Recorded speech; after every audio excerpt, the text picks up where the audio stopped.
Okay, so get ready because we're diving into something really subjective today. Oh, yeah? Musical taste. Yeah. And specifically, we're going to be looking at a list Okay. called Top 10 Worst Rappers Alive All right. from the Top 10's website. Oh, wow. And it's all based on user-submitted rankings Oh, interesting. and comments. Right. So it's going to be very interesting to see what the internet thinks Oh, are wow. the worst rappers. I'm kind of scared to find out. Oh, yeah, me too. Like, what are we going to see here? I know, and the biggest shock to me, I have to say, Yeah. was that Eminem is at the very top of the list. Wow. Yeah. That's a hot take. I know, and Eminem is considered by many to be like Yeah, one of yeah. the greatest of all time. One of the greats, yeah. So that's, I'm really curious to see why people think that.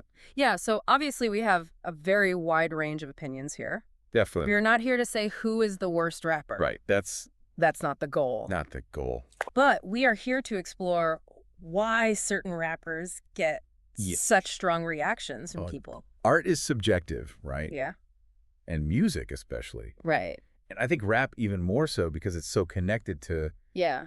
people's identity and where they come from and their experiences. Yeah, and I think it makes it a really fascinating genre to kind of look at Oh, for sure. through this lens of like Yeah. what makes people Yeah. so upset. Exactly. Yeah. Yeah. Or, what are the criteria that people are Right. using to judge this music? Exactly. So why don't we jump right in? Okay, let's do it. So some of the rappers who seem to always pop up on these worst lists Right. are Soulja Boy, Oh, yeah. Lil Wayne, Sure. even. Okay.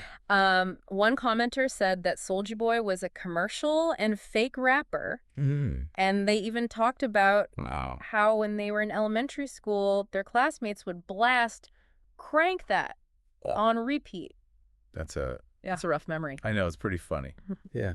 I mean, it's interesting how, that comment about Crank, that Bro. it's not even just about the music, it's about the experience Totally. that's attached to the music, It's like a cultural memory almost. Yeah, exactly. Like a collective trauma. And then with Lil Wayne, Okay. there's this kind of sense of like, okay, he's not great, Right. but we all know that, We've accepted it. yeah, we've accepted it. Lil Wayne is Lil Wayne. Yeah, there was a comment that said that hating on Lil Wayne is like Oh, really? a universal... It's like a rite of passage. Yeah, almost like you're allowed to hate on Lil Wayne. Right. Like it's expected. It's expected. Yeah. Yeah. That's kind of interesting that it goes beyond just disliking the music. Totally. It's like he's become Yep. almost like a cultural lightning rod, Yeah, you know? like he represents something Yeah. Yeah, he represents to something. people that they either love or hate. Right, exactly. And then you have Drake, who is constantly battling this not real rap. Oh, yeah. Critique. But What does real rap even mean? what does that even mean? Who gets to decide? Yeah, it's such a loaded term. I think people use it to like police the genre. Yeah, sort of gatekeep. Yeah, exactly. Yeah, yeah. Like it's often rooted in, this kind of nostalgia Yeah. for this like golden age of hip hop where it was, all about It felt more authentic. more authentic, yeah, and less commercial. Right. But hip hop has always been evolving, right? It has. It's always been about blending genres and pushing boundaries. So what is real rap? I don't know. That's a tough question. Yeah, maybe we should do a whole deep dive on that. Maybe we should. Okay. That's another episode. So let's talk about Nicki Minaj. Okay. Um, Yeah. a lot of the comments about her, sadly, are very sexist. Yeah, I saw that. And they reduce her to just her appearance. It's so frustrating, you know? Definitely. It's like Yeah. they're not even considering her talent. They're just like, oh, look at her body. Right. One commenter even said that all she needs is big boobs and a big ass Oh, wow. to succeed. It's just so reductive, It is. and it's especially jarring when you see that right next to comments that are praising her vocabulary and her lyrical complexity. Exactly. It really shows you how much bias is involved. Yeah. You know, even if people aren't aware of it. Yeah, it's really influencing It's there. how they perceive Mm-hmm. the music. Definitely. So let's talk about Pitbull, Okay. Mr. Worldwide. Yeah, Mr. Worldwide. You either love his anthems or you really don't. You love him or you hate him. One commenter called him perverted white trash with zero talent. Oh, my gosh. Yeah. Yeah, so That's a very loaded statement. it is. It says a lot more about the person commenting Right. than maybe even about Pitbull himself. Then about the music. Yeah. Yeah, and it just shows how much music gets tied up in like Yes. identity politics and Right. cultural anxieties. It's not just about the sound. Right. It's about what he represents. What that person represents to a segment of society. Right. And then we have 2 Chainz, who is known for his really flamboyant, outlandish. Definitely larger than life. Yeah. Style and lyrics. Uh-huh. And there are even stories about him Yeah. being chased at gunpoint. Oh, wow. And then just denying that it ever happened. I did not know that. Yeah. Oh, that's interesting. So it really makes you think about, It does. like, what is authenticity Right. in rap music? Like, how much does the real-life persona have to align with the music? Yeah, is it all just a character? Is it all an act? Yeah. And then we have Waka Flocka Flame, who seems to really provoke reactions I can see that. with his style. Uh-huh. One commenter even talked about how amazing beats are wasted on him because of his delivery and his screaming problem. So they like the music. They just don't like Right. They like the production. the vocals. They don't like the vocals. Interesting. And that's so interesting to me because it shows how you can have different reactions to elements within a song. Yeah, you can like the beat, but not the rapping. Right. Or you could love the lyrics, but, hate the way it's produced. Exactly. Yeah. It's really fascinating. It's a good point. So let's circle back to the Eminem enigma. Okay. So he's really revered for his technical mastery. Right. But being on this list, But he's on the worst list. it shows this really It's confusing. conflicting opinion of him. Uh-huh. So you have some people who think that his lyrics are misogynistic and homophobic, citing songs like Kim and his use of slurs in the past. Sure. And then you have people who really defend him and say that his music reflects a certain honesty and a freedom of expression. Right, and that's like essential to hip-hop. Right. Pushing boundaries. So it begs the question, like, can we or should we separate the art from the artist? The age-old question. And at what point does artistic expression become harmful rhetoric?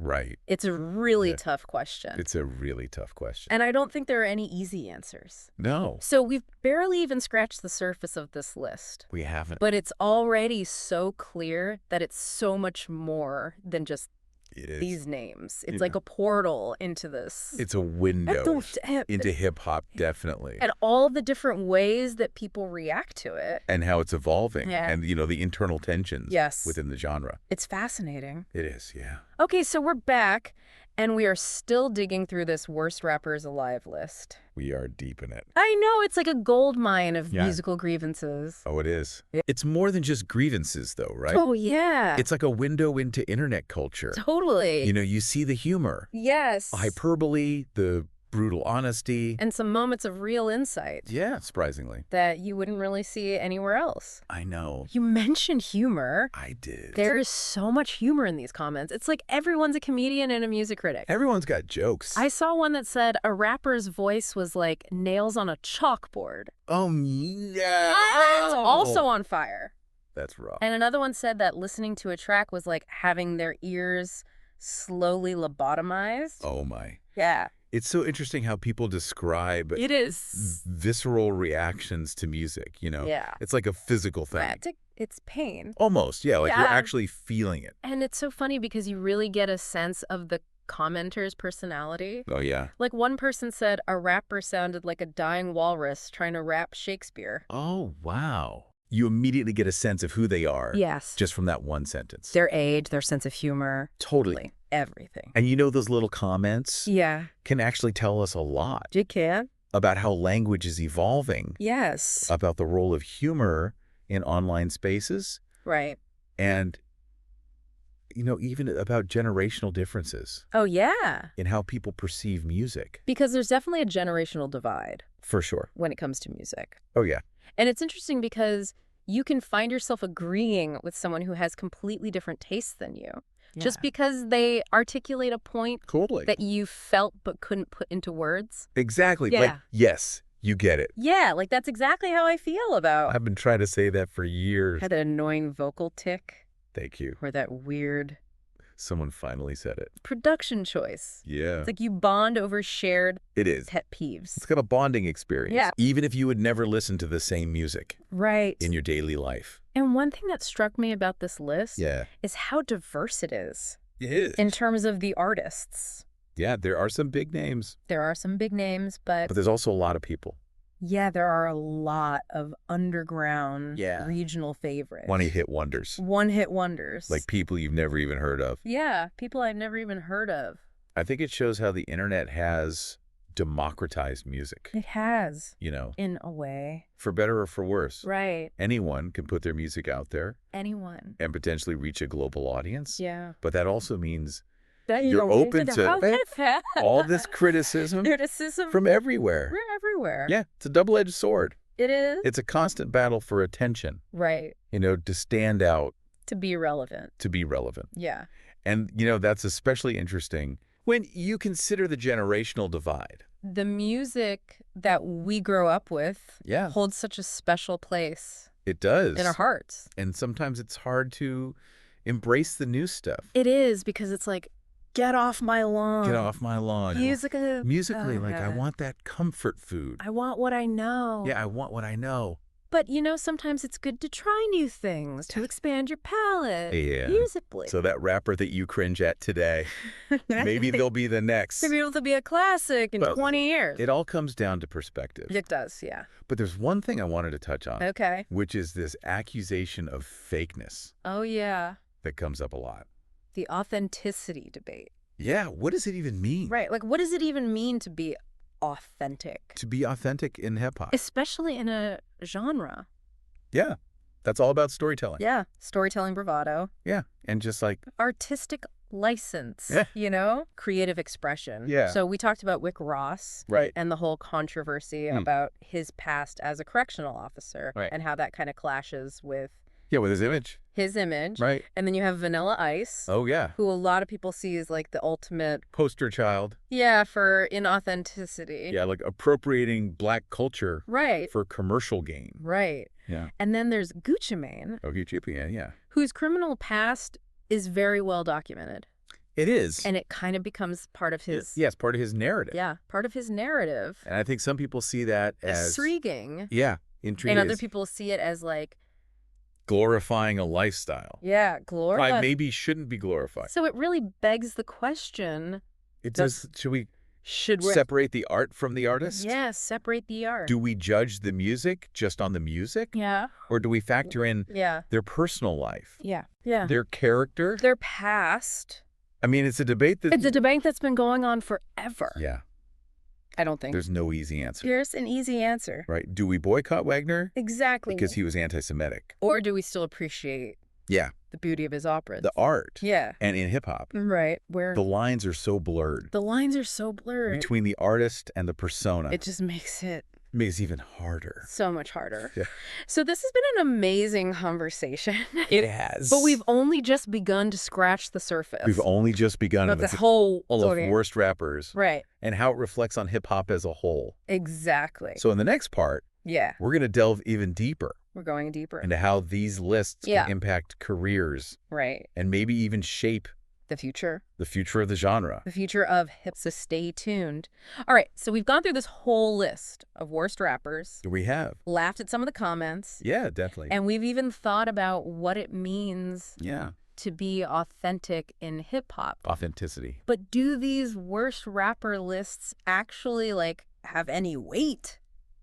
That's a good question. Beyond being entertaining. I think it's complicated. Yeah. It's easy to just dismiss them as like, internet noise. Just for fun. People just venting. Yeah. But I think they do have an impact. Okay. Especially now with social media. Yeah, because they spread so quickly. They do. Like they go viral. And blogs pick them up. Yeah. And then it becomes part of the artist's narrative. Right. Whether they like it or not. Whether they like it or not. Imagine being a young rapper. I know. Just starting out. Yeah, you try to make it. Put your music out there. And then you see this list. And you're on it. And you're at the top. Ouch. That's gotta hurt. Yeah. That's gonna be tough. Yeah, it could be really discouraging. It's not just about hurting their feelings. Yeah. It can really affect their careers. Think about algorithms, you know. Yeah. On Spotify and Apple Music. On social media even. Yeah. If you're associated with all this negativity. People might not even see your music. Yeah, you won't get recommended. You won't get booked for shows. Right. Yeah, it's a tough situation. So do these lists actually reflect the quality of the music? I don't know. Or are they just like a snapshot? I think they're a snapshot in time. Yeah. They're based on maybe one song. One moment. One era. Right. They don't show the whole picture. Yeah, like judging a book by its cover. Exactly. So how do artists deal with this? Yeah, how do they navigate this? This online world? I mean, some artists try to ignore it. Right. Just hope it goes away. Yeah. Some artists address it head on. Try to use it as fuel. Yeah, use it as fuel.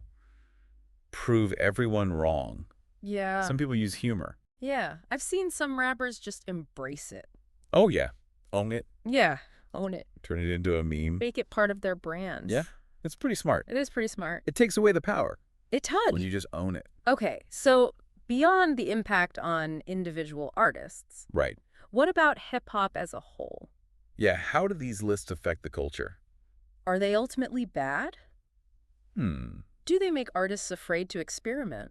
Yeah, maybe they stifle creativity. Yeah. Because people are scared of ending up on the list. Right. But on the other hand, yeah, maybe they're like a form of quality control. Okay. You know, people are holding artists accountable. Interesting. Pushing them to be better. So maybe it's a little bit of both? Probably, yeah. I think the important thing is to remember that. What's that? These lists are just one perspective. One opinion. Yeah. Out of many. It's not the be-all and end-all. Right. They're just a starting point. Yeah, for a conversation. Exactly. So as listeners, yeah, we need to be discerning. Yeah. Think critically. Don't just take it at face value. Do your own research. Listen for yourself. Form your own opinion. Because at the end of the day, music is about connection. Music is about expression. It's about feeling something. Yeah. Whether it's joy or sadness or anger. So next time you see a worst rapper list, okay, don't just take it for what it is. Yeah, use it as a starting point. Yeah, go explore. Discover new music. Just challenge yourself. You might be surprised. You might find something you love. You never know. That's the beauty of music. It is. It's a journey of discovery. And there's always something new to find. So this has been a deep dive. It has been a deep dive. Into the world of worst rappers. The worst of the worst. We've explored internet culture, unusable taste, and the ever-changing landscape of hip-hop. Thanks for joining us. Thanks for listening.